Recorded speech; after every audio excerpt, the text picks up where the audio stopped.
ಇನ್ನು ಆ ಕೊನೆಯ ಚರಣದ ಬಗ್ಗೆ ನಾನು ಅಷ್ಟಾಗಿ ನಿಮ್ಮ ಮುಂದೆ ವಿಶ್ಲೇಷಣೆ ಮಾಡೋದಕ್ಕೆ ಹೋಗೋದಿಲ್ಲ.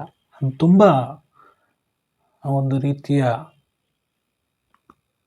ಕೀಳು ಮನೋಭಾವನೆಯಿಂದ ಆ ಸಾಹಿತ್ಯವನ್ನು ಬರೆದಿದ್ದಾರೆ. ಆ ರೀತಿ ಮನೋಭಾವನೆ ಯಾರಿಗೂ ಕೂಡ ಇರಬಾರ್ದು. ಕಣ್ಣು ಕಾಣಲಿಲ್ಲ ಅಂದ ತಕ್ಷಣ ಆ ಗೀತೆನ ನೀವು ಪೂರ್ತಿಯಾಗಿ ಕೇಳಿಸ್ಕೊಳ್ಳಿ, ಅವಾಗ ನಿಮಗೆ ಎಲ್ಲ ಅರ್ಥ ಆಗುತ್ತೆ. ಆದರೂ ಕೂಡ ಆ ಸಾಲುಗಳು ಯಾಕೆ ಬೇಕಾಗಿತ್ತು ಅಂತಕ್ಕಂಥದ್ದು ನನ್ನದೊಂದು ಪ್ರಶ್ನೆ ಲೇಖಕರಿಗೆ. ಆ ರೀತಿ ಸಾಲುಗಳು ಬರೆದಾಗ ನಿಜಕ್ಕೂ ಕೂಡ ನೋವಾಗುತ್ತೆ. ಆ ಸಾಲಿನ ಬಗ್ಗೆ ನಾನು ವಿಶ್ಲೇಷಣೆ ಮಾಡೋದಕ್ಕೆ ಹೋಗೋದಿಲ್ಲ. ಕಣ್ಣು ಕಾಣಲಿಲ್ಲ ಅಂದ ತಕ್ಷಣ ಕಣ್ಣು ಕಾಣದೇ ಇರೋರು ದೋಣಿ ಓಡಿಸ್ತಾರೆ ಅಂತಕ್ಕಂಥದ್ದನ್ನು ಅಲ್ಲಿ ಚಿತ್ರಣ ಮಾಡಿದ್ದಾರೆ. ನೀವೀಗ ಕೇಳುತ್ತಿದ್ದೀರಾ ಮಾಹಿತಿ ಖಜಾನೆಯ ಕಾರ್ಯಕ್ರಮಗಳನ್ನು. ಮಾಹಿತಿ ಖಜಾನೆ ಯೂಟ್ಯೂಬ್ ವಾಹಿನಿಗೆ ನನ್ನೆಲ್ಲ ಸಂಯುಕ್ತರಿಗೂ ಆತ್ಮೀಯವಾದ ಸ್ವಾಗತ. ಇಂದು ನಾವು ಮತ್ತೊಂದು ಉಪಯುಕ್ತ ಮಾಹಿತಿಯೊಂದಿಗೆ ಬಂದಿದ್ದೇವೆ. ಈ ವಿಡಿಯೋ ನಿಮಗೇನಾದರೂ ಇಷ್ಟವಾದಲ್ಲಿ ಲೈಕ್, ಶೇರ್, ಕಾಮೆಂಟ್ ಮಾಡಿ ಹಾಗೂ ಇನ್ನೂ ಹೆಚ್ಚು ಉಪಯುಕ್ತ ಮಾಹಿತಿಯನ್ನು ನಮ್ಮ ಯೂಟ್ಯೂಬ್ ವಾಹಿನಿಯಿಂದ ಏನಾದರೂ ನಿರೀಕ್ಷಿಸುತ್ತಿದ್ದೀರಾ? ನಿರೀಕ್ಷಿಸಿದಲ್ಲಿ ಬೆಲ್ ಐಕಾನ್ ಅನ್ನು ಕ್ಲಿಕ್ ಮಾಡುವುದರ ಮೂಲಕ ಸಬ್ಸ್ಕ್ರೈಬ್ ಆಗಿ.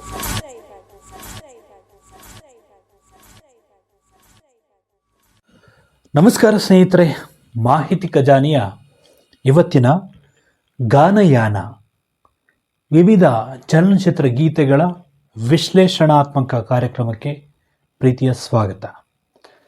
ಸ್ನೇಹಿತರೆ, ಇವತ್ತು ನಾವು ಒಂದು ಪ್ರಮುಖ ಮೂವಿಯ ಒಂದು ಅದ್ಭುತ ಗೀತೆಯ ವಿಶ್ಲೇಷಣೆಯನ್ನು ಮಾಡ್ತಾ ಇದ್ದೀವಿ. ಈ ಒಂದು ಚಲನಚಿತ್ರ ಭುಜಂಗಯ್ಯನ ದಶಾವತಾರ ಅಂತಕ್ಕಂತಹ ಚಿತ್ರ. ಈ ಚಿತ್ರದಲ್ಲಿ SP ಬಾಲಸುಬ್ರಹ್ಮಣ್ಯಂ ಅವರು ಹಾಡಿರ್ತಕ್ಕಂತಹ ಒಂದು ಅದ್ಭುತ ಗೀತೆಯ ವಿಶ್ಲೇಷಣೆಯನ್ನು ಇವತ್ತಿನ ಸಂಚಿಕೆಯಲ್ಲಿ ನಾನು ನಿಮ್ಮ ಮುಂದೆ ಪ್ರಸ್ತುತಪಡಿಸ್ತಾ ಇದ್ದೀನಿ. ಸ್ನೇಹಿತರೆ, ಬನ್ನಿ ಹೆಚ್ಚು ತಡ ಮಾಡದೆ ಇವತ್ತಿನ ಸಂಚಿಕೆಯನ್ನು ಪ್ರಾರಂಭ ಮಾಡೋಣ. ಯಾವುದೇ ಒಬ್ಬ ವ್ಯಕ್ತಿಗೆ ಒಂದು ಜೀವನವನ್ನು ಕಟ್ಕೊಳ್ಳೋದಕ್ಕೆ ಬೇಕಾದಂತಹ ರೀತಿ ನೀತಿಗಳು, ಹಾಗೆ ಅವನು ನಡೆದುಕೊಳ್ಬೇಕಾದಂತಹ ಅವಶ್ಯಕತೆಗಳು, ಇವುಗಳನ್ನೆಲ್ಲ ತಿಳ್ಕೊಳ್ಳೋದು ಬಹಳ ಮುಖ್ಯ ಆಗುತ್ತೆ. ಆಗಿನ ಕಾಲದ ಪರಿಸ್ಥಿತಿಗಳನ್ನು ಪ್ರಮುಖವಾಗಿ ಈ ಒಂದು ಹಾಡಿನಲ್ಲಿ ವಿಶ್ಲೇಷಣೆ ಮಾಡಲಾಗಿದೆ. ಆವಾಗ ಹೇಗಿತ್ತು, ಇವಾಗ ಹೇಗಾಗಿದೆ, ಅಂದರೆ ಇವಾಗ ಹೇಗಾಗಿದೆ ಅಂತ ನಾವೇ ವಿಶ್ಲೇಷಣೆ ಮಾಡ್ಬೋದು. ಆದರೆ ಆವಾಗ ಹೇಗಿತ್ತು ಪರಿಸ್ಥಿತಿ ಅಂತಕ್ಕಂತಹ ಚಿತ್ರಣವನ್ನು ಈ ಒಂದು ಹಾಡು ನಮಗೆ ಕೊಡುತ್ತೆ. ಆ ಹಾಡಿನ ಒಂದು ತುಣುಕನ್ನು ನಿಮಗೆ ಕೇಳಿಸ್ತಾ ಇದ್ದೀನಿ. ಪೂರ್ತಿ ಹಾಡನ್ನು ಕೇಳಿಸೋಕ್ಕಾಗಲ್ಲ, ಯಾಕಂದರೆ ಯೂಟ್ಯೂಬ್ನ ನಿಯಮಾನುಸಾರ ನಾವು ನೋಡ್ಕೋಬೇಕಾಗುತ್ತೆ. ಹಾಗಾಗಿ ಯಪ್ಪೋ ಯಪ್ಪೋ ಯಪ್ಪೋ ಏನು ಜನ್ಮವೋ ಇದು, ಏನು ಜನ್ಮವೋ. ಯಪ್ಪೋ ಯಪ್ಪೋ ಯಪ್ಪೋ ಏನು ಜನ್ಮವೋ ಇದು, ಏನು ಜನ್ಮವೋ. ಊರದಂತದೆ ಕುಂತ್ರಿ ಹೇಳದಂತದೆ, ಆಡದಂತದೆ ಮಾತು ಕೇಳದಂತದೆ. ಯಪ್ಪೋ ಯಪ್ಪೋ ಯಪ್ಪೋ ಏನು ಜನ್ಮವೋ ಇದು, ಏನು ಜನ್ಮವೋ.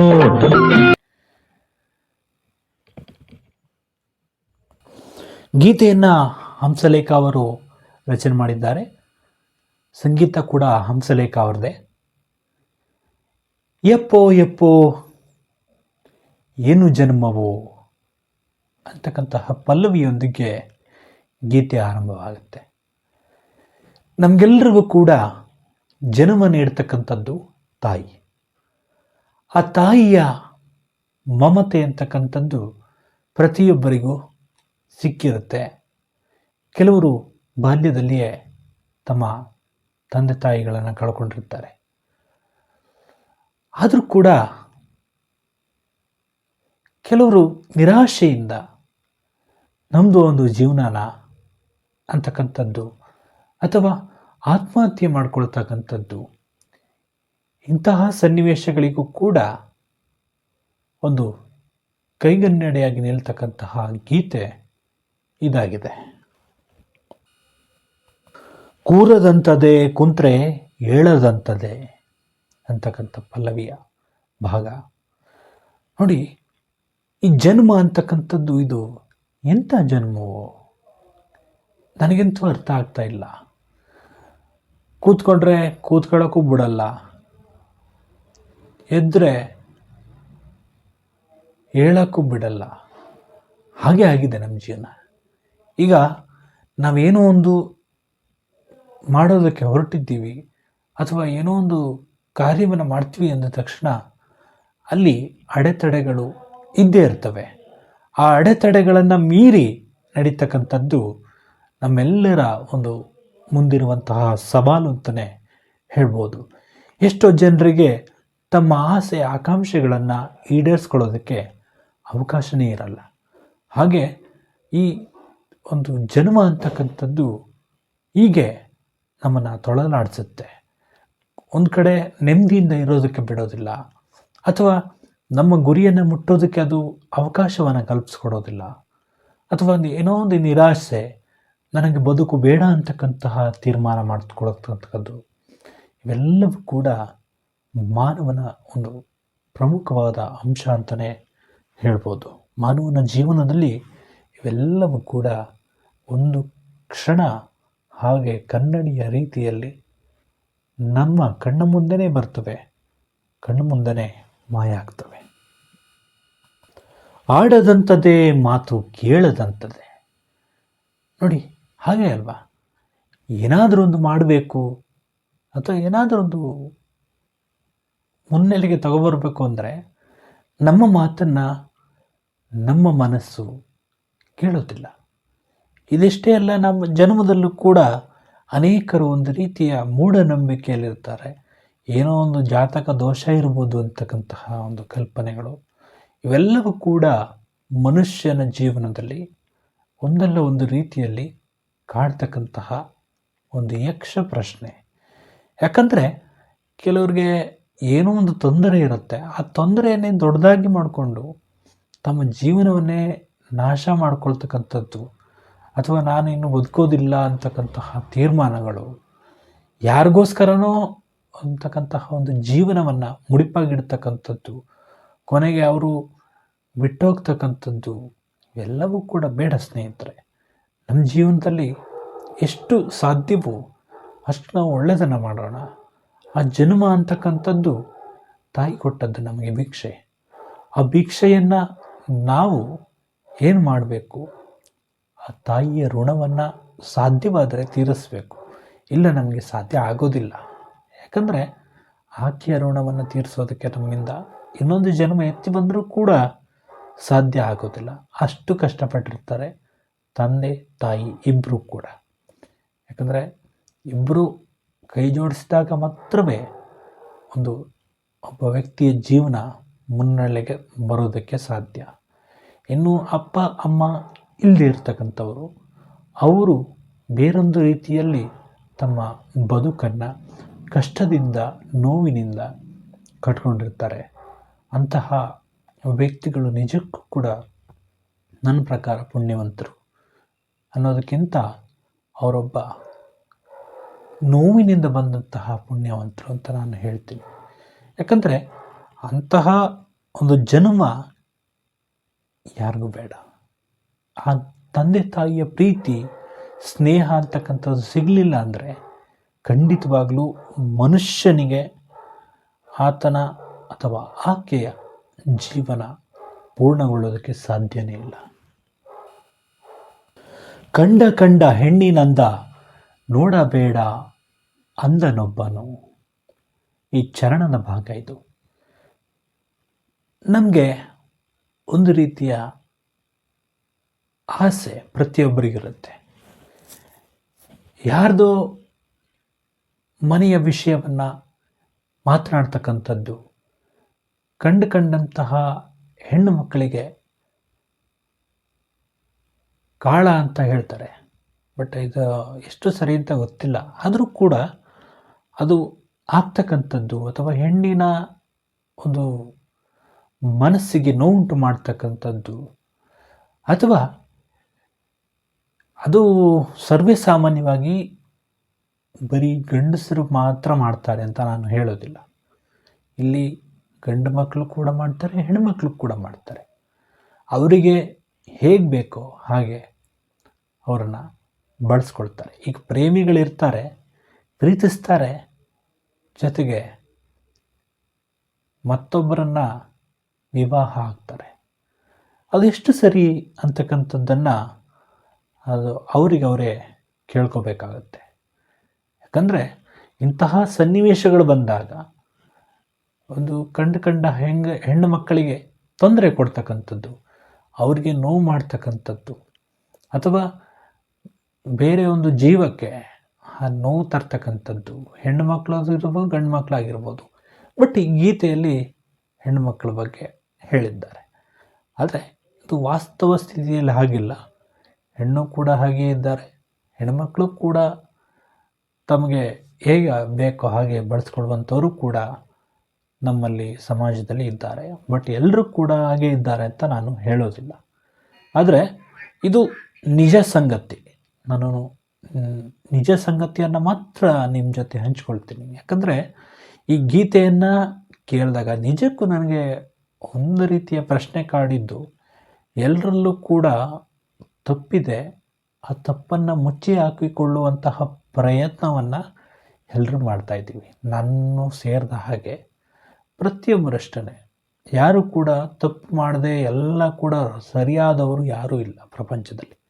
ಅವ್ರು ಯಾರಾದರೂ ಇದ್ದರೆ ನೀವು ಕಾಮೆಂಟ್ ಮಾಡ್ಬೋದು. ನಿಮಗೆ ಕಾಮೆಂಟ್ ಬಾಕ್ಸ್ ಯಾವಾಗಲೂ ಕೂಡ ಓಪನ್ ಆಗಿರುತ್ತೆ. ಯಾರು ಕೂಡ ಕಮೆಂಟ್ ಮಾಡೋದಿಲ್ಲ, ಆದರೂ ತೊಂದರೆ ಇಲ್ಲ. ಆದರೆ ಏನು ಅಂದರೆ ಆ ಥರ ಒಂದು ಮನೋಭಾವನೆಯನ್ನು ಇಟ್ಕೊಂಡು ಒಂದು ಪ್ರೀತಿ, ಪ್ರೇಮ, ಪ್ರಣಯ ಅಂತಕ್ಕಂತಹ ಒಂದು ಸುಳ್ಳು ಭರವಸೆಗಳನ್ನು ನೀಡ್ತಾ ಬದುಕನ್ನು ಪ್ರೇಮಿಗಳು ತಮ್ಮ ಕೈಯಾರೆ ತಾವೇ ಹಾಳು ಮಾಡ್ಕೊಳ್ತಕ್ಕಂಥದ್ದು ಇವೆಲ್ಲ ಎಷ್ಟು ಸರಿ ಅಂತ ಅವರಿಗೆ ಕೇಳಿಕೊಳ್ಳುವಂತಹ ಸನ್ನಿವೇಶ ಒದಗಿ ಬಂದಿದೆ. ಆಡಿದಂತೆ ಮಾಡಲಿಲ್ಲ ಅವನೇ ಊರ ಶಾನುಭೋಗನು. ಆವಾಗಿನ ಕಾಲದಲ್ಲಿ ಹಾಗೆ ಇತ್ತು ಬಿಡಿ. ಹೇಗಂದರೆ ಕಂಡ ಹೆಣ್ಣು ಮಕ್ಕಳನ್ನು ಒಂದು ಕ್ರೂರವಾದ ರೀತಿಯಲ್ಲಿ ನಡೆಸ್ಕೊಳ್ತಕ್ಕಂಥದ್ದು ಅವೆಲ್ಲವೂ ಕೂಡ ಇತ್ತು. ಶಾನುಭೋಗಿಕೆ ಅಂತಕ್ಕಂಥದ್ದು ಹಳ್ಳಿಗಳ ಕಡೆಯಲ್ಲಿ, ಅದು ಸಾಮಾನ್ಯವಾಗಿ ಗ್ರಾಮೀಣ ಪ್ರದೇಶಗಳಲ್ಲಿ ನಡೀತಾ ಇದ್ದಂತಹ ಸನ್ನಿವೇಶವನ್ನು ಇಲ್ಲಿ ಪ್ರಮುಖವಾಗಿ ಗೀತೆಯಲ್ಲಿ ಚಿತ್ರಿಸಿದ್ದಾರೆ. ಅದು ಈ ವಾಸ್ತವ ಸ್ಥಿತಿಯಲ್ಲೂ ಕೂಡ ಕೆಲವು ಕಡೆ ಈಗಲೂ ಕೂಡ ಜೀವಂತವಾಗಿದೆ. ಆದರೆ ಕಾನೂನಿನ ಭಯದಿಂದ ಅಷ್ಟೇ ಅದು ಒಳಗಿದೆ ಅಷ್ಟೇ, ಇನ್ನೂ ಹೊರಗೆ ಬಂದಿಲ್ಲ. ಬರ್ಬೋದೇನೋ, ಕಾದು ನೋಡೋಣ ಅಲ್ವಾ. ಆದರೂ ಕೂಡ ಅಂತಹ ಕ್ರೂರ ನಡವಳಿಕೆ ಯಾಕೆ ಅಂತಕ್ಕಂಥದ್ದು ನನ್ನದೊಂದು ಪ್ರಶ್ನೆ. ಅದು ಎಷ್ಟು ಮಟ್ಟಿಗೆ ಸರಿ? ಯಾರೋ ಹೆಣ್ಣು ಮಕ್ಕಳು ಕೆಲಸಕ್ಕೆ ಅಂತ ಬಂದಿರ್ತಾರೆ ಮನೆಗೆ. ಆ ಕೆಲಸಕ್ಕೆ ಅಂತ ಬಂದಂಥವರನ್ನು ಕ್ರೂರವಾಗಿ ನಡೆಸ್ಕೊಳ್ತಕ್ಕಂಥದ್ದು, ಕೆಟ್ಟ ರೀತಿಯಲ್ಲಿ ವರ್ತನೆ ಮಾಡ್ತಕ್ಕಂಥದ್ದು, ಇವೆಲ್ಲವೂ ಕೂಡ ಎಷ್ಟು ಸಮಂಜಸ ಅಂತಕ್ಕಂಥದ್ದು ಆಯಾ ಮಾಲೀಕರು, ಊರ ಮುಖಂಡರು ಇವರೆಲ್ಲರೂ ಕೂಡ ತಮ್ಮನ್ನು ತಾವು ಪ್ರಶ್ನೆ ಮಾಡಿಕೊಳ್ತಕ್ಕಂತಹ ಸನ್ನಿವೇಶ ಬಂದಿದೆ. ಈಗ ವಾಸ್ತವದಲ್ಲಿರ್ತಕ್ಕಂತಹ ಊರು ಮುಖಂಡರಿಗೆ ನಾನು ಹೇಳ್ತಾ ಇದ್ದೀನಿ ಅಂತಲ್ಲ, ಹಿಂದೆ ನಡೆದಂತಹ ಸನ್ನಿವೇಶಗಳು ಸರ್ವೇ ಸಾಮಾನ್ಯವಾಗಿ ಸಮಾಜಶಾಸ್ತ್ರ ಇರ್ಬೋದು, ಬೇರೆ ಯಾವುದೇ ಒಂದು ವಿಷಯದಲ್ಲಿ ಎಲ್ಲರೂ ಕೂಡ ಸರ್ವೇ ಸಾಮಾನ್ಯವಾಗಿ ಓದಿರ್ತೀವಿ. ಓದಿಲ್ಲದೆ ಇರ್ತಕ್ಕಂತಹ ವಿಷಯವನ್ನು ನಾನು ಏನು ಇಲ್ಲಿ ಚರ್ಚೆ ಮಾಡ್ತಾ ಇಲ್ಲ. ಆದರೆ ಅಂತಹ ಸನ್ನಿವೇಶಗಳು ಬಂದಾಗ ಹೇಗೆ ತಮ್ಮನ್ನು ತಾವು ತೊಡಗಿಸ್ಕೋಬೇಕು, ಹೆಣ್ಣು ಮಕ್ಕಳನ್ನು ಹೇಗೆ ಗೌರವಿಸಬೇಕು ಅಂತಕ್ಕಂತಹ ಕನಿಷ್ಠ ಪ್ರಜ್ಞೆಯೂ ಕೂಡ ಆವಾಗಿನ ಕಾಲದಲ್ಲಿ ಇರಲಿಲ್ಲ. ಇವಾಗಲೂ ಕೂಡ ಇದೆ ಅಂತ ಹೇಳ್ತೀನಿ, ಆದರೆ ಇಲ್ಲ. ಯಾಕೆ ಈಗ ಹೇಳ್ತಾ ಇದ್ದೀನಿ ಅಂದರೆ, ಇದ್ದರೂ ಕೂಡ ಅದು ಕೆಲವರಲ್ಲಿ ಮಾತ್ರ ಇದೆ, ಎಲ್ಲರಲ್ಲೂ ಕೂಡ ಇಲ್ಲ. ಯಾಕಂದರೆ ಅವ್ರಿಗೇನು ಗೊತ್ತು ಹೆಣ್ಣಿನ ಬೆಲೆ ಅಲ್ವಾ? ಹಾಗಾಗಿ ಅಷ್ಟೇ. ನೆತ್ತಿಗೇರಿ ಪಿತ್ತ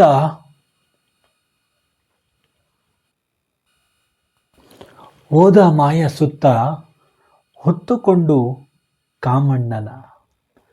ನೋಡಿ, ಎಂತಹ ಅದ್ಭುತವಾದ ಸಾಲಿದು. ಕೆಲವರು ಈ ವಿಷಯವನ್ನು ಖಂಡಿಸಬೇಕು ಅಂತೇಳಿ ಅನೇಕರು ಆ ಕಾಮುಕ ವ್ಯಾಘ್ರನನ್ನು ಹೊತ್ಕೊಂಡು ಹೋದರು. ಆದರೆ ಏನು ಮಾಡಲಿಲ್ಲ, ಆ ಹೆಣ್ಣಿಗೆ ನ್ಯಾಯ ಸಿಗಲಿಲ್ಲ. ಯಾಕಂದರೆ ಆಗಿನ ಕಾಲದಲ್ಲಿ ಹಾಗೆ ಇತ್ತು, ಬಾಲ್ಯ ವಿವಾಹ ಅಂತಕ್ಕಂಥದ್ದಿತ್ತು. ಇಷ್ಟೇ ಅಲ್ಲದೆ ಹಲವಾರು ಅನಿಷ್ಟ ಪದ್ಧತಿಗಳು ಇತ್ತು, ಈಗಲೂ ಒಳಗೆ ಇದೆ. ಅದನ್ನು ಇಲ್ಲ ಅಂತ ನಾನು ಹೇಳೋದಿಲ್ಲ. ಈಗಲೂ ಕೂಡ ಬಾಲ್ಯ ವಿವಾಹಗಳು ಈಗಲೂ ಕೂಡ ಒಳಗೆ ನಡೀತಾ ಇದೆ. ಅದು ಕಾನೂನುಗಳಿಗೆ ತಿಳಿತಾ ಇಲ್ಲ ಅಷ್ಟೇ. ಕಾನೂನು ಇದ್ದರೂ ಕೂಡ ಅದನ್ನು ಧಿಕ್ಕರಿಸಿ ನಡೆದುಕೊಳ್ತಕ್ಕಂಥವರು ಇದ್ದಾರೆ.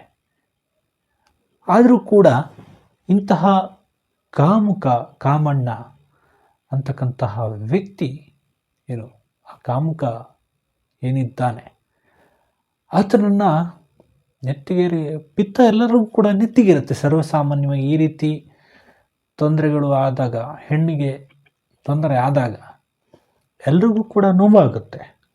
ಆ ನೋವಿನಲ್ಲಿ ಕೆಲವು ಜನರು ಸ್ವಲ್ಪ ಮಾಯ ಸುತ್ತ ಒಂದು ರೀತಿ ಮಾಡಿದ್ರು ಅಷ್ಟೇ, ಆದರೆ ಕ್ರಮ ಜರುಗಿಸ್ಲಿಲ್ಲ. ಯಾಕಂದರೆ ಮುಖಂಡರಿಗೆ ಕ್ರಮ ಜರುಗಿಸೋಕೆ ಆಗ್ತಿರ್ಲಿಲ್ಲವಲ್ಲ ಆಗಿನ ಕಾಲದಲ್ಲಿ. ಬಟ್ ಇವಾಗ ಆ ರೀತಿ ಆಗೋದಿಲ್ಲ. ಕೆಲವೊಂದು ಕಾನೂನು ಕ್ರಮಗಳು ಎಲ್ಲ ಇದೆ. ಅದಕ್ಕೆ ನಾವೆಲ್ಲ ಗೌರವದಿಂದ ನಡ್ಕೊಳ್ಬೇಕಾಗತ್ತೆ. ಆದರೂ ಕೂಡ ಇಂತಹ ಸನ್ನಿವೇಶಗಳು ಬಂದಾಗ ಎಷ್ಟು ನೋವಿನ ಸಂಗತಿ ಅಂತಕ್ಕಂಥದ್ದು ನಾವೆಲ್ಲರೂ ಕೂಡ ಯೋಚನೆ ಮಾಡಬೇಕು.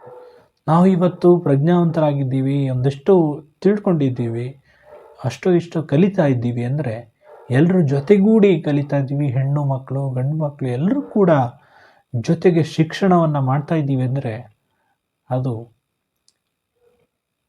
ಕೆಲವು ಮಹನೀಯರ ಒಂದು ಫಲ ಅಂತಲೇ ನಾನು ಹೇಳೋದಕ್ಕೆ ಬಯಸ್ತೀನಿ. ಹಲ್ಲು ತೋರಿಸುತ್ತಾ, ಜೊಲ್ಲು ಸೋರಿಸುತ್ತಾ ಮೆಚ್ಚಿಕೊಂಡ ರೋಗಣ್ಣನ. ನೋಡಿ, ಅವರು ಎತ್ಕೊಂಡು ಹೋಗ್ತಿದ್ರು ಅಷ್ಟೇ. ಈಗ ಆ ದುಡ್ಡು ಅಂತಕ್ಕಂತಹ ಮದ ಏನಿದೆ, ಆ ಮದ ಎಲ್ಲರನ್ನೂ ಕೂಡ ತಣ್ಣಗೆ ಮಾಡಿಸ್ತಾ ಇತ್ತು ಆಗಿನ ಕಾಲದಲ್ಲಿ. ಯಾಕಂದರೆ ದುಡ್ಡೊಂದಿದ್ರೆ ಸಾಕು, ಏನೋ ಒಂದು ಆಮಿಷ ಒಡ್ಡಿ ಅದನ್ನು ನಾವು ತಣ್ಣಗೆ ಮಾಡ್ಬೋದು. ಹೆಣ್ಣಿನ ಮೇಲೆ ಆಗ್ತಿರ್ತಕ್ಕಂತಹ ಆ ದೌರ್ಜನ್ಯವನ್ನು ನಾವು ಮತ್ತೆ ಮುಂದುವರಿಸ್ಬೋದು ಅಂತಕ್ಕಂತಹ ಆಸೆ ಆಗಿನ ಶಾನುಭೋಗರಲ್ಲಿ ಇದ್ದದ್ದು. ಇದೊಂದು ರೀತಿ ವಿಚಿತ್ರ ಅನಿಸುತ್ತೆ. ಯಾಕಂದರೆ ಏನಾದರೂ ಒಂದಿಷ್ಟು ದವಸ ಧಾನ್ಯ ಕೊಟ್ಟು, ಆಗಿನ ಕಾಲದಲ್ಲಿ ಹಣ ಎಲ್ಲ ಇರಲಿಲ್ಲ ಬಿಡಿ, ಆದರೂ ಕೂಡ ಒಂದು ಆಸೆ ಆಕಾಂಕ್ಷೆಗಳಿಗೆ ಜನರನ್ನು ಬಲಿ ಮಾಡಿ ಅವರ ಹೆಣ್ಣು ಮಕ್ಕಳನ್ನು ಕ್ರೂರವಾಗಿ ನಡೆಸ್ಕೊಳ್ತಕ್ಕಂಥದ್ದು ಇದೊಂದು ರೀತಿ ರೋಗವೇ ಇತ್ತು ಆಗಿನ ಕಾಲದಲ್ಲಿ. ಅದಕ್ಕೋಸ್ಕರ ಇಲ್ಲಿ ರೋಗಣ್ಣ ಅಂತ ಬಳಸಿದ್ದಾರೆ. ಆ ರೋಗ ಆವಾಗಿನ ಕಾಲದಲ್ಲೂ ಇತ್ತು, ಇವಾಗಲೂ ಕೂಡ ಒಳಗೆ ಇದೆ. ಎಷ್ಟೋ ದಿನ ನೀವೆಲ್ಲ ಕೇಳ್ತಾ ಇರ್ತೀರಿ, ಪತ್ರಿಕೆಯಲ್ಲಿ ಓದಿರ್ತೀರಿ, ಸಾಕಷ್ಟು ಕ್ರೂರ ಪ್ರಕರಣಗಳು, ಹೆಣ್ಣು ಮಕ್ಕಳ ಮೇಲೆ ಆಗ್ತಿದ್ದಂತಹ ದೌರ್ಜನ್ಯಗಳು ಇವತ್ತಿಗೂ ಕೂಡ ಪತ್ರಿಕೆಗಳಲ್ಲಿ ಬರ್ತಾ ಇರುತ್ತೆ. ಅದ್ರ ಬಗ್ಗೆ ನಾನು ಹೆಚ್ಚು ಮಾತಾಡುವಂಥ ಅವಶ್ಯಕತೆ ಇಲ್ಲ ಅಂತ ಭಾವಿಸ್ತೀನಿ ಸ್ನೇಹಿತರೆ. ನೀತಿಗಳ ಹೇಳೋ ಒಡೆಯ, ಹಗಲ್ಲೇ ಹಿಡಿದನು ಜಡೆಯ. ನೋಡಿ ಸ್ನೇಹಿತರೆ, ಎಷ್ಟು ಅರ್ಥ ಗರ್ಭಿತ ಸಾಲು ಇದು. ನೀತಿ ಹೇಳಬೇಕಾದವನು, ಜನರಿಗೆ ಬುದ್ಧಿ ಹೇಳಬೇಕಾದವನು ಶಾನುಭೋಗ. ಈಗ ಅದು ನಿಮಗೆಲ್ಲ ಗೊತ್ತಿದೆ, ಹಲವಾರು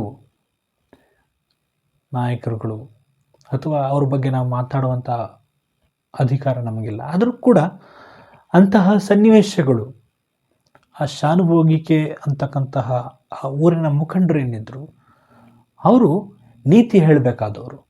ಈಗ ನಾವೇನಾದರೂ ತಪ್ಪು ಮಾಡಿದ್ದೀವಿ ಅಂದ ತಕ್ಷಣ ನಮಗೆ ನಮ್ಮ ಅಪ್ಪ ಅಮ್ಮ ಗುರುಗಳು ಹಿರಿಯರು ಒಂದು 4 ಮಾತು ಹೇಳ್ತಾರೆ. ಆದರೆ ಇದು ಹಗಲಿನಲ್ಲಿಯೇ ಜಡೆ ಹಿಡಿತಕ್ಕಂಥದ್ದು. ಕೆಲವೊಂದು ಕಾಫಿ ತೋಟಗಳಲ್ಲಿ ಅಥವಾ ಬೇರೆ ಒಂದು ಸ್ಥಳಗಳಲ್ಲಿ ನಡೀತಕ್ಕಂತಹ ಒಂದು ದೌರ್ಜನ್ಯಗಳು, ಹೆಣ್ಣಿನ ಮೇಲೆ ಆಗ್ತಿದ್ದಂತಹ ದೌರ್ಜನ್ಯಗಳ ಬಗ್ಗೆ ಪ್ರಮುಖವಾಗಿ ಇಲ್ಲಿ ಬೆಳಕು ಚೆಲ್ಲಿರ್ತಕ್ಕಂಥದ್ದು. ಆಗಿನ ಕಾಲದಲ್ಲಿ ನಡೀತಾ ಇದ್ದಂತಹ ಒಂದು ವಿಷಯ ಏನು ಅಂದರೆ, ಗ್ರಾಮೀಣ ಪ್ರದೇಶದಲ್ಲಿ ಕೆಲವರು ಕೆಲಸಕ್ಕೆ ಅಂತ ಹೋಗ್ತಾರೆ. ಆ ಕೆಲಸ ಕೂಲಿ ಕೆಲಸ ಮಾಡ್ತಕ್ಕಂಥವ್ರು ಪಾಪ ಕಾರ್ಮಿಕರು ಎಷ್ಟು ಕಷ್ಟದಿಂದ ಜೀವನವನ್ನು ನಡೆಸ್ತಾರೆ. ಅವರು ಹೇಳಿದಾಗೆ ನಾವು ಕೇಳಬೇಕು ಅಂತಕ್ಕಂಥದ್ದು ಅದು ಇವಾಗಲೂ ಕೂಡ ಕೆಲವು ಕಡೆ ಇದೆ. ಆದರೆ ಅದು ಎಲ್ಲೂ ಕೂಡ ಬೆಳಕಿಗೆ ಬರ್ತಾ ಇಲ್ಲ. ಆ ಹೆಣ್ಣು ಮಕ್ಕಳು ಪಾಪ ಹೆದರ್ಕೊಳ್ತಾ ಇದ್ದಾರೆ.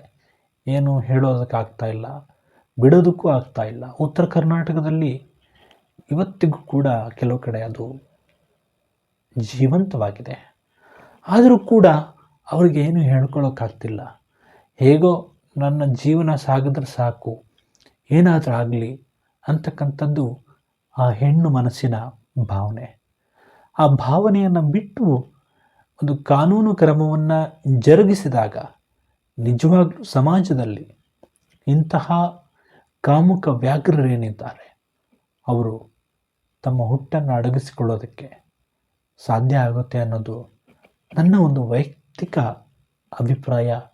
ತಮ್ಮೆಲ್ಲರಿಗೂ ಕೊಡ್ತಕ್ಕಂತಹ ಒಂದು ಸಲಹೆ ಅಂತ ಭಾವಿಸ್ಕೊಳ್ಳಿ ಸ್ನೇಹಿತರೆ. ಕಾಣದೆ ಕಾಲನ ಪಡೆಯ, ಮರೆತನು ಬದುಕಿನ ಕಡೆಯ. ಆತ ಅಕ್ರೂರವಾಗಿ ಹೆಣ್ಣನ್ನು ನಡೆಸ್ಕೊಳ್ಳುವಂಥದ್ದಷ್ಟೇ ಅಲ್ಲದೆ ಆತನಿಗೆ ಹೇಗೆ ಬೇಕು ಹಾಗೆ ಬಳಸ್ಕೊಂಡು ಆ ಹೆಣ್ಣಿನ ಜೀವನವನ್ನೇ ಹಾಳು ಮಾಡ್ದ. ಅಷ್ಟೇ ಅಲ್ಲದೆ ಆ ಬದುಕಿನ ರಸದೌತಣ ಅಂತಕ್ಕಂಥದ್ದೇನಿದೆ ಅವೆಲ್ಲವೂ ಕೂಡ ಅವನು ತೃಷೆ ತೀರಿಸಿಕೊಳ್ತಕ್ಕಂತಹ ಒಂದು ಸನ್ನಿವೇಶಗಳು ನಿಜಕ್ಕೂ ಕೂಡ ಕರುಳು ಕಿತ್ತು ಬರತಕ್ಕಂತಹ ಸನ್ನಿವೇಶಗಳು. ಎಷ್ಟೋ ಜನರಿಗೆ ಇಂತಹ ನೋವನ್ನು ಹೇಳ್ಕೊಳ್ಳೋದಕ್ಕೆ ಸಾಧ್ಯವಾಗ್ತಾ ಇಲ್ಲ. ಇವತ್ತಿಗೂ ಕೂಡ ಈ ಕ್ಷಣಕ್ಕೂ ಕೂಡ ಸಾಕಷ್ಟು ಜನ ಆ ನೋವಿನಲ್ಲಿ ಬಳಲ್ತಾ ಇರ್ತಾರೆ. ಆ ಹೆಣ್ಣು ಮನಸ್ಸು ಇವತ್ತಿಗೂ ಕೂಡ ಈ ಕ್ಷಣದಲ್ಲೂ ಕೂಡ ಸಾಕಷ್ಟು ನೋವಿನಲ್ಲಿ ಬಳಲ್ತಾ ಇದೆ. ನಾನು ಆ ಹೆಣ್ಣು ಮನಸ್ಸಿನಲ್ಲಿ ಕ್ಷಮೆ ಯಾಚಿಸ್ತೀನಿ. ನಮ್ಮಿಂದ ಅದನ್ನು ತಡೆಯೋದಕ್ಕೆ ಆಗ್ತಿಲ್ಲ. ಯಾಕಂದರೆ ಅದು ನಮಗೆ ತಿಳಿತಾನೇ ಇಲ್ಲ ಅಲ್ವಾ. ಆ ರೀತಿಯಲ್ಲಿ ನಡೀತಕ್ಕಂತಹ ಒಂದು ದುಃಖಕರ ಸನ್ನಿವೇಶ ನಿಜಕ್ಕೂ ಯಾರಿಗೂ ಕೂಡ ಆಗಬಾರ್ದು. ಮನುಷ್ಯ ಅಂದ ಮೇಲೆ ಎಲ್ಲರೂ ಕೂಡ ಒಂದಾಗಿ ಅಣ್ಣ ತಮ್ಮ ಅಕ್ಕ ತಂಗಿ ಅಂತಕ್ಕಂತಹ ಭಾವನೆಗಳೇ ಹೊರಟೋಗ್ಬಿಟ್ಟಿದೆ ಕಣ್ರಿ. ಇವತ್ತು ಆ ರೀತಿ ಭಾವನೆಗಳಿಲ್ಲ. ಎಲ್ಲೋ ಇರ್ಬೋದೇನೋ ಒಂದು 20 ಭಾಗ ಅಷ್ಟೇ. ಆದರೆ ಎಲ್ಲರೂ ಕೂಡ ಒಂದು ರೀತಿ ಎಲ್ಲರೂ ಅನ್ನೋದಕ್ಕಿಂತ ಆ ಒಂದು ಮನೋಭಾವನೆಯನ್ನು ಬೆಳೆಸ್ಕೊಂಡಿರ್ತಕ್ಕಂಥವ್ರು ಆ ಒಂದು ಕಾಮುಕ ರೀತಿಯಲ್ಲಿ ಹೆಣ್ಣನ್ನು ನಡೆಸ್ಕೊಳ್ತಕ್ಕಂಥವ್ರು ನಿಜಕ್ಕೂ ಕೂಡ ಅವರು ಯಾಕೆ ಹೀಗೆ ಮಾಡ್ತಾರೆ ಅಂತಕ್ಕಂಥದ್ದನ್ನು ಅವರೇ ಪ್ರಶ್ನೆ ಮಾಡಿಕೊಳ್ಳತಕ್ಕಂತಹ ಸನ್ನಿವೇಶ. ಆಗಿನ ಕಾಲದಲ್ಲಿ ಶಾನುಭೋಗರು ಊರಿನ ಮುಖಂಡರು ನಡೆಸ್ತಾ ಇದ್ದರೆ ಇವಾಗ ಏನಾಗಿದೆ ಅಂತ ತಮ್ಮೆಲ್ಲರಿಗೂ ಗೊತ್ತಿರುತ್ತೆ. ಪತ್ರಿಕೆಗಳಲ್ಲಿ ದಿನನಿತ್ಯ ಒಂದಲ್ಲ ಒಂದು ಪ್ರಕರಣಗಳು ಬೆಳಕಿಗೆ ಬರ್ತಾನೆ ಇದೆ. ನೀವೆಲ್ಲರೂ ಕೂಡ ನೋಡ್ತಾ ಇದ್ರಿ, ಓದ್ತಾ ಇದ್ರಿ, ಸುಮ್ಮನೆ ಆಗ್ತಾ ಇದ್ದೀರಿ ಸ್ನೇಹಿತರೆ. ಇನ್ನಾದರೂ ಎಚ್ಚೆತ್ಕೊಳ್ಳಿ. ನಮ್ಮ ಹೆಣ್ಣು ಮನಸ್ಸುಗಳಿಗೆ ನೋವಾಗ್ತಾ ಇದೆ. ನಡೆದಂಥದ್ದು ತಮ್ಮೆಲ್ಲರಿಗೂ ಗೊತ್ತಿದೆ. ಈ ವಾತಾವರಣ ಸನ್ನಿವೇಶಗಳು ತಮ್ಮೆಲ್ಲರಿಗೂ ತಿಳಿದಿರತಕ್ಕಂಥದ್ದೇ. ಅದರ ಬಗ್ಗೆ ನಾನು ಹೆಚ್ಚು ಮಾತಾಡೋಕ್ಕೆ ಹೋಗೋದಿಲ್ಲ. ಈಗಾಗಲೇ ಪತ್ರಿಕೆಗಳಲ್ಲಿ ಮಾಧ್ಯಮಗಳಲ್ಲಿ ಸಾಕಷ್ಟು ವಿಷಯಗಳನ್ನು ತಿಳ್ಕೊಳ್ತಾ ಇದ್ದೀವಿ. ಅಂಥದ್ದೇ ಒಂದು ಸನ್ನಿವೇಶಗಳು ನಮ್ಮ ಜೀವನದಲ್ಲಿ ಇಂತಹ ಸನ್ನಿವೇಶಗಳು ಬಂದಾಗ ನಿಜಕ್ಕೂ ಬದುಕು ಅಂದರೆ ಏನು ಅಂತಕ್ಕಂಥದ್ದು ಪ್ರಶ್ನೆಯಾಗಿ ಉಳಿಯುತ್ತೆ. ಕೆಲವರು ಹೂವಿನಂತಿರುತ್ತೆ, ಹಾಗಿರುತ್ತೆ, ಹೀಗಿರುತ್ತೆ ಅಂತ ಹೇಳ್ತಾರೆ. ಅದು ಹೇಳೋದಕ್ಕೆ ಮಾತ್ರ ಚೆಂದ. ಆದರೆ ಆ ಬದುಕು ಅಂದರೆ ಏನು ಅಂತಕ್ಕಂಥದ್ದನ್ನು ನೋಡಿದಾಗ ಆ ಹೆಣ್ಣು ಮನಸ್ಸಿಗೆ ಮಾತ್ರವೇ ಗೊತ್ತಿರುತ್ತೆ. ಬದುಕು ಅಂದ್ರೇನು, ನಾನು ಹೇಗೆ ಬದುಕ್ತಾ ಇದ್ದೀನಿ ಅಂತ. ದಾಹವಾಗಿ ನೀರು ಕೇಳಿದ್ರೆ ಊರೇ ತಾಗೋ ಎಂದನೊಬ್ಬನು. ಈಗ ಒಂದು ಸಾಮಾನ್ಯವಾಗಿ ಜನರಿಗೆ ಬಾಯಾರಿಕೆ ಅನ್ನೋದಾಗಿರುತ್ತೆ. ಆಗ ಆ ಬಾಯಾರಿಕೆಯನ್ನು ತಣಿಸ್ಕೊಳ್ಳೋದಕ್ಕೆ ನೀರು ಅವಶ್ಯಕತೆ ಇರುತ್ತೆ.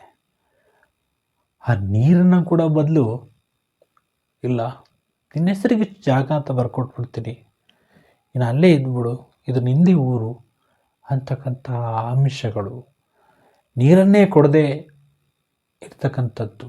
ನಿಜಕ್ಕೂ ಇದು ಎಷ್ಟು ಆಮಿಷವಾದಂತಹ, ಎಷ್ಟು ದುಃಖಕರವಾದಂತಹ ಸನ್ನಿವೇಶಗಳು ಆಗಿನ ಕಾಲದಲ್ಲಿದ್ದದ್ದು. ಅಂದರೆ ನೀರು ಕೊಡೋದಕ್ಕೆ ನೀರು ತಗೊಳ್ಳೋ ಹಾಗಿಲ್ಲ, ಅಥವಾ ನೀರನ್ನು ಈ ಕೆರೆಯಿಂದ ತಗೊಳ್ಳೋಕ್ಕಾಗಿಲ್ಲ, ಆ ಕೊಳದಿಂದ ತಗೊಳ್ಳೋಕ್ಕಾಗಲ್ಲ, ತಗೊಳ್ಳೋ ಹಾಗಿಲ್ಲ ಅಂತಕ್ಕಂತಹ ಕೆಲವು ಕಟ್ಟುನಿಟ್ಟುಗಳು, ಕೆಲವು ಕಟ್ಟುಪಾಡುಗಳು ಆಗಿನ ಕಾಲದಲ್ಲಿ. ಅಂದರೆ ಮನೆಗೆ ಯಾರಾದರೂ ಬಂದರು ಅಂದರೆ ಅವರ ಒಂದು ಜಾತಿ ವ್ಯವಸ್ಥೆಯನ್ನು ತಿಳ್ಕೊಂಡು ನಡೆಸ್ಕೊಳ್ತಕ್ಕಂಥದ್ದು, ಅಥವಾ ಅವ್ರಿಗೆ ನೀರು ಕೊಡ್ತಕ್ಕಂಥದ್ದು, ಅಥವಾ ಅವ್ರನ್ನ ಒಳಗೆ ಬಿಟ್ಕೊಳ್ತಕ್ಕಂಥದ್ದು, ಇವೆಲ್ಲವೂ ಕೂಡ ಆವಾಗಿನ ಕಾಲದಲ್ಲೂ ಇತ್ತು, ಇವಾಗಿನ ಕಾಲದಲ್ಲೂ ಕೂಡ ಸ್ವಲ್ಪ ಇದೆ. ಅದು ಒಳಗೊಳಗೆ ಇದೆ, ಆದರೆ ಎಲ್ಲೂ ಕೂಡ ಪ್ರಚಾರ ಆಗ್ತಿಲ್ಲ ಅಷ್ಟೇ. ಕೆಲವರು ಅಲರ್ಟ್ ಆಗಿಬಿಡ್ತಾರೆ. ಅಂದರೆ ಮೊದಲೇ ಹೇಳ್ಕೊಟ್ಬಿಡ್ತಾರೆ, ಅವ್ರು ಬರ್ತಾ ಇದ್ದಾರೆ, ಅವ್ರಿಗೇನು ಆ ಥರ ಕೇಳೋದಕ್ಕೆ ಹೋಗಬೇಡಿ, ಆ ಥರ ಏನು ಮಾಡೋದಕ್ಕೆ ಹೋಗಬೇಡಿ, ಅವ್ರು ನಿಮ್ಮ ವಿರುದ್ಧ ಕ್ರಮ ಜರುಗಿಸ್ತಾರೆ, ಕಾನೂನು ಕ್ರಮ ಜರುಗಿಸ್ತಾರೆ ಅಂತ ಹೇಳ್ಕೊಟ್ಬಿಡ್ತಾರೆ ಆವಾಗಿನ ಕಾಲದಲ್ಲಿ. ಅಂದರೆ ಈ ಹಿರಿಯರು ಏನಿರ್ತಾರೆ ಆವಾಗಿನ ಕಾಲದವ್ರಿಗೆ ಗೊತ್ತಿರೋದಿಲ್ಲ ಪಾಪ ಅವ್ರಿಗೆ, ಹಂಗೆ ಅಂದ್ಬಿಡ್ತಾರೆ. ಆಮೇಲೆ ಕಾನೂನು ಕ್ರಮ ಜರುಗಿಸ್ತಾರೆ. ಅಂತಹ ಸನ್ನಿವೇಶಗಳು ಕೂಡ ಬರ್ತವೆ. ಈಗ ಬಾಯಾರಿಕೆ ಅಂದಾಗ ನೀರು ಕೊಡೋ ಬದಲು ಒಂದು ಊರನ್ನೇ ಬರ್ಕೊಡ್ತೀನಿ ಅಂತಕ್ಕಂತಹ ಉಡಾಫಿಯ ಒಂದು ಉತ್ತರ ಎಷ್ಟು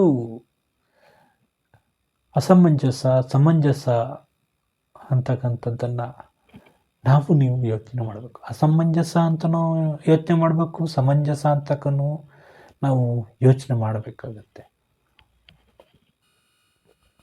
ರಾಜರೆಲ್ಲ ಹೋದ ಮೇಲೆ ಊರನ್ನಾಳುವ ಒಬ್ಬ ಪಟೇಲನು. ಆಗಿನ ಕಾಲದಲ್ಲಿ ಅಂತಕ್ಕಂಥದ್ದು ಒಂದು ರಾಜರ ಒಂದು ಆಡಳಿತ ಇತ್ತು. ಆ ರಾಜರ ಆಡಳಿತದಲ್ಲಿ ಕೆಲವೊಂದು ಬಾರಿ ಯುದ್ಧಗಳು, ಇನ್ನಿತರ ಹಲವಾರು ಸನ್ನಿವೇಶಗಳು ಬರ್ತಾ ಇದ್ವು. ಆಗಿನ ಕಾಲದಲ್ಲಿ ಆಗ ಪಟೇಲರನ್ನು ಊರಿನ ಎಲ್ಲರೂ ಸೇರಿಕೊಂಡು ಒಂದು ಪಟೇಲರು ಅಂತ ನೇಮಕ ಮಾಡೋರು. ಅವರ ಅನುಮತಿ ಇಲ್ಲದೆ ಯಾರೂ ಕೂಡ ಒಂದಿಂಚು ಆಚೆ ಈಚೆ ಅಲುಗಾಡೋದಾಗಲಿ ಅಥವಾ ತಮ್ಮ ಅವಶ್ಯಕತೆಗಳನ್ನು ಪೂರೈಸಿಕೊಳ್ಳೋದಾಗಲಿ ಅದ್ಯಾವುದು ಕೂಡ ಸಾಧ್ಯವಾಗ್ತಿರಲಿಲ್ಲ. ಪಟೇಲರು ಅನುಮತಿ ಕೊಟ್ಟರೆ ಮಾತ್ರವೇ ಜನ ತಮ್ಮ ಅಗತ್ಯತೆಯನ್ನು ಪೂರೈಸ್ಕೊಳ್ಳೋಕ್ಕೆ, ತಮ್ಮಲ್ಲಿರ್ತಕ್ಕಂಥ ಸವಾಲುಗಳ ಬಗ್ಗೆ ಹೇಳ್ಕೊಂಡ್ರೂ ಕೂಡ ಪಟೇಲರು ಆಗಿನ ಕಾಲದಲ್ಲಿ ಯಾರು ಹೆಚ್ಚು ಆಮಿಷ ಆಸೆಗಳನ್ನ ತೋರಿಸ್ತಾರೆ, ಅಂದರೆ ಹಣದ ಆಸೆ ಇರ್ಬೋದು ಅಥವಾ ದವಸ ಧಾನ್ಯಗಳ ಒಂದು ಆಸೆ ಇರ್ಬೋದು, ಅದನ್ನು ತೋರಿಸಿದವ್ರಿಗೆ ಮಾತ್ರ ಒಂದಿಷ್ಟು ಅನುಕೂಲಗಳನ್ನು ಮಾಡ್ತಾಯಿದ್ರು ಅಂತಕ್ಕಂಥದ್ದು ನಾವು ಓದಿ ತಿಳಿದಂತಹ ವಿಷಯ. ಇದಿಷ್ಟೇ ಅಲ್ಲದೆ ಸಾಕಷ್ಟು ಹೆಣ್ಣು ಮಕ್ಕಳಿಗೆ ತೊಂದರೆಗಳನ್ನ ಮಾಡ್ತಕ್ಕಂಥದ್ದು, ಬೇರೆ ಬೇರೆ ರೀತಿಯ ಚಿತ್ರಹಿಂಸೆಗಳನ್ನು ಕೊಡ್ತಕ್ಕಂಥದ್ದು, ಅವುಗಳ ಬಗ್ಗೆಲ್ಲ ನಿಜಕ್ಕೂ ನಮ್ಮ ಸಮಾಜ ಹೇಗಿದೆ ಅಂತಕ್ಕಂಥದ್ದನ್ನು ನಾವು ಸಮಾಜದಲ್ಲಿ ನೋಡ್ತಾ ಇದ್ದೀವಿ, ಕೇಳಿದ್ದೀವಿ, ಕೇಳ್ತಾನೇ ಇರ್ತೀವಿ.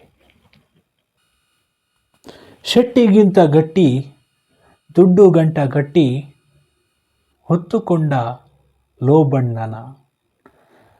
ನೋಡಿ, ಆಗಿನ ಕಾಲದಲ್ಲಿ ದುಡ್ಡು ಗಂಟನ್ನು ಕಟ್ಕೊಳ್ಳೋದಕ್ಕೆ ಇಂತಹ ಆಸೆ ಆಕಾಂಕ್ಷೆಗಳನ್ನು ತೋರಿಸಿ ಜನರಿಂದ ದುಡ್ಡನ್ನು ಹೇಗೆ ಪಡಿಬೇಕು, ಯಾವ ರೂಪದಲ್ಲಿ ಪಡಿಬೇಕು ಅಂತಕ್ಕಂಥದ್ದು ಒಂದು ಲಂಚಗೊಳಿತನ ಅಂತಕ್ಕಂಥದ್ದು ಈಗಲೂ ಕೂಡ ಇದೆ, ಇನ್ನು ಮುಂದೆನೂ ಕೂಡ ಇರುತ್ತೆ, ನನಗೆ ಗೊತ್ತಿಲ್ಲ. ಆದರೂ ಕೂಡ ಕೆಲವು ಭ್ರಷ್ಟಾಚಾರಗಳನ್ನು ವಿರೋಧಿಸ್ತೀವಿ, ಅದನ್ನು ನಿಗ್ರಹಿಸ್ತೀವಿ, ನಿಲ್ಲಿಸ್ತೀವಿ ಅಂತ ಎಲ್ಲ ಹೇಳ್ತಾರೆ. ಅದು ಎಷ್ಟರ ಮಟ್ಟಿಗೆ ನಿಂತಿದೆ, ಎಷ್ಟರ ಮಟ್ಟಿಗೆ ಎಲ್ಲ ಆಗಿದೆ ಅಂತ ನನಗಂತೂ ಗೊತ್ತಿಲ್ಲ. ಆದರೂ ಕೂಡ ಇಂತಹ ಆ ದುಡ್ಡು ಗಂಟು ಕಟ್ತಕ್ಕಂಥದ್ದು ಶಾನುಭೋಗರಿರ್ಬೋದು, ಪಟೇಲರಿರ್ಬೋದು, ಆವಾಗಿನ ಕಾಲದಲ್ಲಿ ಹಾಗೆ ಮಾಡ್ತಾಯಿದ್ರು. ಅಂದರೆ ಕಷ್ಟ ಅಂತ ಬಂದಾಗ ಒಂದಿಷ್ಟು ಸಹಾಯ ಮಾಡೋರನ್ನ ನಾವು ನೋಡಿದ್ದೀವಿ. ಆದರೆ ಕಷ್ಟ ಅಂತ ಬಂದಾಗ ಇನ್ನೂ ಕಷ್ಟಕ್ಕೆ ತಳ್ತಕ್ಕಂಥದ್ದು ಅವ್ರನ್ನ, ವಿಶೇಷವಾಗಿ ಮಹಿಳೆಯರನ್ನ ಆಗಿನ ಕಾಲದಲ್ಲಿ ನಡೆಸ್ಕೊಳ್ತಿದ್ದಂತಹ ರೀತಿ ನೀತಿಗಳು ನಿಜಕ್ಕೂ ಈಗಲೂ ಕೂಡ ನಮ್ಮ ಕಣ್ಣಲ್ಲಿ ನೀರು ತರಿಸುತ್ತೆ. ಅಂತಹ ಸನ್ನಿವೇಶಗಳು ಇವಾಗ ಸ್ವಲ್ಪ ಕಡಿಮೆ ಆಗಿದ್ರೂ ಕೂಡ ಒಳಗೊಳಗೆ ನಡೀತಾನೆ ಇದೆ. ದೇವದಾಸಿ ಪದ್ಧತಿ ಇರ್ಬೋದು, ಅಥವಾ ದೇವರಿಗೆ ಬಿಡ್ತಕ್ಕಂಥದ್ದು, ದೇವದಾಸಿ ಪದ್ಧತಿಯನ್ನು ದೇವರಿಗೆ ಬಿಡ್ತಕ್ಕಂಥದ್ದು, ಅವು ಎಲ್ಲ ಎಷ್ಟು ಮಟ್ಟಿಗೆ ಸರಿ ಅಂತಕ್ಕಂಥದ್ದು ಒಂದು ಪ್ರಶ್ನೆಯಾಗಿದೆ. ಇನ್ನು ವರದಕ್ಷಿಣೆಗಳು ಅಂದ ತಕ್ಷಣ ಕೆಲವೊಂದು ಕಾನೂನುಗಳಿದೆ. ಆದರೂ ಕೂಡ ಆ ಕಾನೂನುಗಳು ತಪ್ಪಿಸಿ ಒಂದಿಷ್ಟು ವರದಕ್ಷಿಣೆ ಪದ್ಧತಿಗಳು ಇವಾಗಲೂ ಕೂಡ ನಡೀತಾನೆ ಇದೆ. ಆದರೂ ಕೂಡ ಅದು ಎಷ್ಟರ ಮಟ್ಟಿಗೆ ಸರಿ? ಆ ವರದಕ್ಷಿಣೆ ಅಂತಕ್ಕಂಥದ್ದು ದುಡ್ಡು ಗಂಟನ್ನು ಕಟ್ಟಿಟ್ಟಿರ್ತಾರೆ, ಕೊನೆಗೆ ಒಂದು ದಿನ ಅವರೇ ಇಲ್ಲವಾಗ್ತಾರೆ. ಆವಾಗ ಬೇರೆ ಯಾರ್ದೋ ಪಾಲು ಆ ದುಡ್ಡು. ಇರೋ ತನಕ ಖುಷಿಯಾಗಿರೋಣ ಸ್ನೇಹಿತರೆ. ದುಡ್ಡು, ಹಣ, ಆಸ್ತಿ, ಅಂತಸ್ತು ಇವುಗಳನ್ನೆಲ್ಲ ನೆಚ್ಕೊಂಡು ನಿಮ್ಮ ಇರುವ ಸಮಯವನ್ನು, ನಿಮ್ಮ ಜೀವನವನ್ನು ನೀವು ಹಾಳು ಮಾಡ್ಕೋಬೇಡಿ. ಕೆಲವರು ಪ್ರೀತಿ ಮಾಡ್ತಾರೆ, ನಿಮ್ಮ ಹತ್ರ ದುಡ್ಡಿಲ್ಲ ಅಂದ ತಕ್ಷಣ ಅವರು ಎಕ್ಸ್ಚೇಂಜ್ ಮಾಡ್ತಾರೆ. ಎಕ್ಸ್ಚೇಂಜ್ ಅಂದ ತಕ್ಷಣ ನೀವು ಆ ಥರ ಎಲ್ಲ ಭಾವನೆಗಳನ್ನ ಮಾಡ್ಕೋಬೇಡಿ. ಅಂದರೆ ಎಕ್ಸ್ಚೇಂಜ್ ಅಂದರೆ ಒಂದು ಬದಲಾವಣೆ. ಜಗತ್ತು ದುಡ್ಡಿರೋ ಕಡೆನೇ ಹೋಗ್ತಾ ಇರುತ್ತೆ ಹೆಣ್ಣಿನ ಮನಸ್ಸು. ಕೆಲವರು ಆ ರೀತಿ ಇರ್ತಾರೆ. ಅದು ಎಷ್ಟರ ಮಟ್ಟಿಗೆ ಸರಿ ಅಂತಕ್ಕಂಥದ್ದನ್ನು ಅವರೇ ಪ್ರಶ್ನೆ ಮಾಡ್ಕೋಬೇಕಾಗಿದೆ.